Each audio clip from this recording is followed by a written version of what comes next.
The Consumer Financial Protection Bureau on Thursday unveiled a new initiative to help the nation's 37 million former college students who are struggling to pay off a combined $1 trillion in student loans. So for those of you who don't know, the student loan crisis has gotten so far out of hand now that it's even surpassed the amount of credit card payments that the nation owes. It is the largest single contributor to household debt. I mean, we did stories not too long ago about people that are into their 50s still paying off college loans. It's absolutely amazing. There's, I forgot the specific number, but about 15 lawmakers, politicians, senators, congresspeople that still owe student loans. It's absolutely mind-boggling. So currently, the federal government backs roughly 85% of all student loans, and the plan that the Consumer Financial Protection Bureau would do is to essentially refinance all of these loans. So what it would do is it would drop about 2 points off of the interest rate. So instead of the 6.8% rate that people have now, it would be 5%. So it would save borrowers a cumulative total of $14 billion, and it would inject more than $20 billion into the economy, so it would be an economic spur.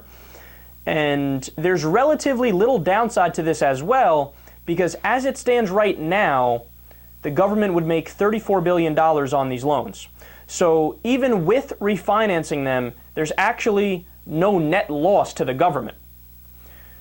So this is absolutely great news. And the Consumer Financial Protection Bureau, since it's been a law, I think it was 2010 that it passed, if I'm not mistaken, they've done some great things. I mean, just to give you another example, Discover Card was charging people for services that didn't exist. I know because I was charged for them. They said, yeah, we're selling you identity protection. There was literally no service associated with it. They just charge you extra money every month and pretend like they're covering you. It was the Consumer Financial Protection Bureau that found that out and then got refunds to everybody who was charged for that. So they do a fantastic job to make sure, and they could do a hell of a lot more, trust me. But they've done a great job so far protecting us in a system that is largely geared against us. But my final point on this, and this is something you guys have heard me harp away on before, but I really think the conclusion is inevitable at this point.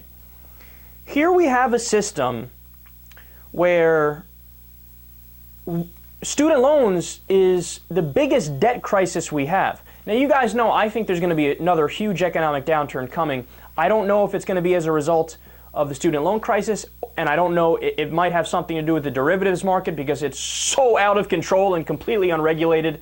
It's complete casino capitalism, just random bets that are guaranteed to fail at some point, right? So we're going to have another giant economic downturn. I don't know where it's going to come from. But when it comes to the student loan crisis, it is so completely unnecessary. So what do I mean by that? I mean, if we actually want to be a smart society, if we actually want to be a country that prioritizes in an intelligent fashion, we wouldn't have student loans at all. Why? Because it would be covered by the government. Just like public school for high school, whether it's funded on the state level or the local level, tax dollars fund kids to go to school. I never understood why we arbitrarily stopped that at high school. Why? Keep it going to college so that people can actually have a good education, and that would actually give people equality of opportunity. I mean, for somebody to start out in the real world, $200,000 or $300,000 or whatever it is in debt, so they already start out way behind the eight ball, they have a mortgage without even having a house, all for just a piece of paper that says I went to class, right? That's something, instead of all of these wars in Iraq and Afghanistan, instead of spending $2 trillion over there like we did, instead of having 900 military bases around the world, instead of giving $4 billion of corporate subsidies to one of the most profitable industries in the world that doesn't need it, ExxonMobil and the oil industry, all of that money, all of those resources should be diverted to helping the American people and should be diverted to paying for college. It's the biggest no-brainer in the world, man. It really is. But we don't do it.